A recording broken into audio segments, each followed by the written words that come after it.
नमस्कार।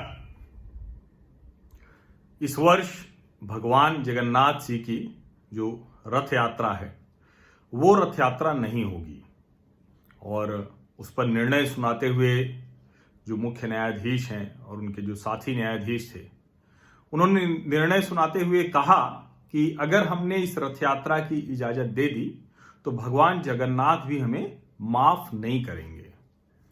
और पहली नजर में उनकी बात बिल्कुल ठीक लगती है, वो तर्क भी ठीक दिखते हैं कि इस समय जब हम जिसको अंग्रेजी में सोशल डिस्टेंसिंग कह रहे हैं, जिसको हम कह रहे हैं कि 2 गज देह की दूरी, या जिसको हम कह रहे हैं कि एक दूसरे से एहतियात बनाकर वो गोला जो जिसको कहते हैं कि ग्रोसरी स्टोर की दुकान से लेकर और मंदिर के सामने तक, सभी उपासना स्थलों के सामने तक जो एक घेरा बन गया है लाल सफेद किसी भी रंग से, और उसमें लोग जा रहे हैं।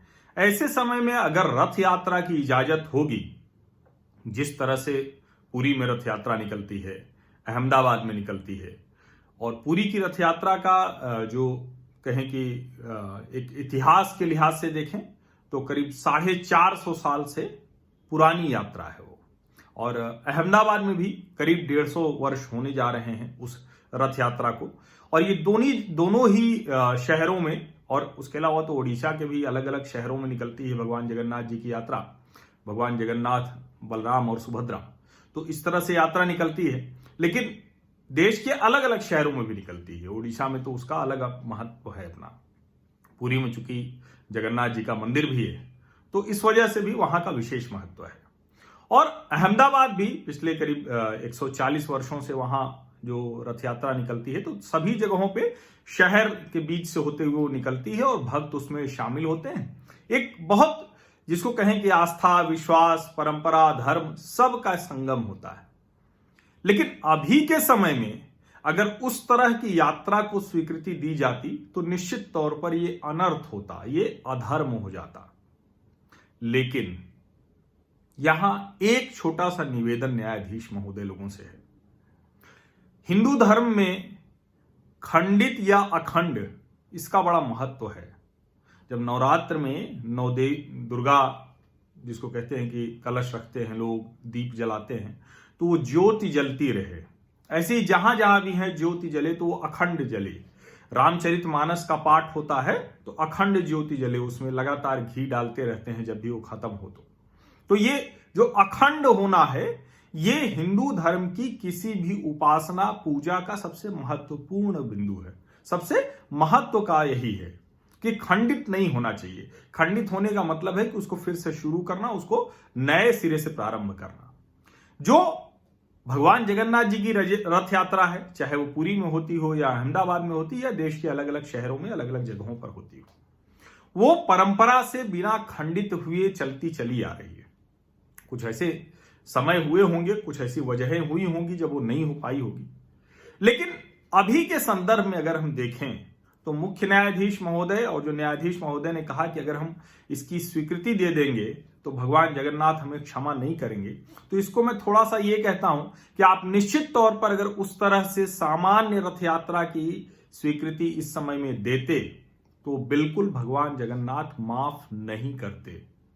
लेकिन रथ तैयार है, तैयारियां पूरी हो चुकी हैं, और अलग अलग तरीके से अगर हम देखें कि अगर हमने मंदिर, मस्जिद, चर्च, गिरजाघर, इसमें जाने के लिए एक प्रोटोकॉल तय कर दिया है, शर्तें, नियम बना दिए हैं कि 10 लोग, 20 लोग जाएंगे।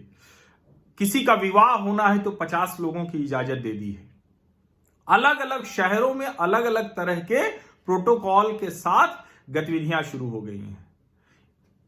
फैक्ट्री शुरू हो गई है, आर्थिक गतिविधियां शुरू हो गई हैं, जिसमें 33%, 50% और अब धीरे धीरे तो कहीं पूर्ण जिसको कहते हैं क्षमता है उससे काम शुरू हो रहा है। अब इसलिए मैं हाथ जोड़ के विनम्र अनुरोध करूंगा कि इस रथ यात्रा को खंडित करने का अधर्म मत कीजिए। ये पाप आप लोग अपने सरमाथे मत लीजिए। और मैं कोई ऐसा धर्मांध व्यक्ति नहीं हूं, कोई ऐसा व्यक्ति नहीं हूं कि एकदम से मैं कहूं कि नहीं, चाहे जो हो जाए, उस मिजाज का मैं व्यक्ति नहीं हूं। वो मेरा स्वभाव भी नहीं है और उसको मैं धर्म विरुद्ध मानता हूं। लेकिन मुझे लगता है कि चाहे अहमदाबाद हो, चाहे पुरी हो या देश के किसी भी शहर में ऐसी रथ यात्रा निकलती है तो उसका एक नियम कानून तय कर लीजिए। जैसे जो मंदिर के, भगवान जगन्नाथ मंदिर के जो पुजारी हैं, वहां का जो एक कहेंगे, जिसको हम कहते हैं मंदिर में काम करने वाले लोग हैं, उनकी संख्या तय कर दीजिए। उनको कैसे वो निकाला जाएगा, उतने लोगों को, जितने लोगों की रथ खींचने में जरूरत है वो तय कर दीजिए। रास्ते में अगर लोग खड़े होंगे तो उसकी व्यवस्था तय कर दीजिए, उसके कड़े नियम बना दीजिए। और मुझे इसमें कोई जरा सा भी संदेह नहीं दिखता है कि हिंदू वहां भीड़ मचा देगा और इस तरह के एहतियात साफ साफ स्पष्ट हो जाने के बाद भी लोग नहीं मानेंगे। मानेंगे लोग, जिस बात की चिंता न्यायाधीश महोदय लोगों ने जिताई है उस पर वो मानेंगे। और मुझे लगता है कि इसीलिए जो अखंड हिंदू धर्म परंपरा में जो अखंड होना, जिसको सबसे ज्यादा पूजा गया है, सबसे ज्यादा महत्व दिया गया है, उसको खंडित मत कीजिए। भगवान जगन्नाथ जी की रथ यात्रा को चलने दीजिए, पूरी तरह से अपने नियम कानून के दायरे में करिए। उड़ीसा सरकार को कहिए, गुजरात सरकार को कहिए, उनको कड़े निर्देश दीजिए, लेकिन कृपा करके भगवान जगन्नाथ जी की रथ यात्रा को पूरा होने दीजिए। और वो भी ऐसे समय में जब आप बिल्कुल, कई लोग कह रहे हैं कि अरे कुछ लोग मजाक बनाते हैं कि अब तो देखिए भगवान के भी घर ताले लग गए। हम लोग तो हिंदू लोग हैं।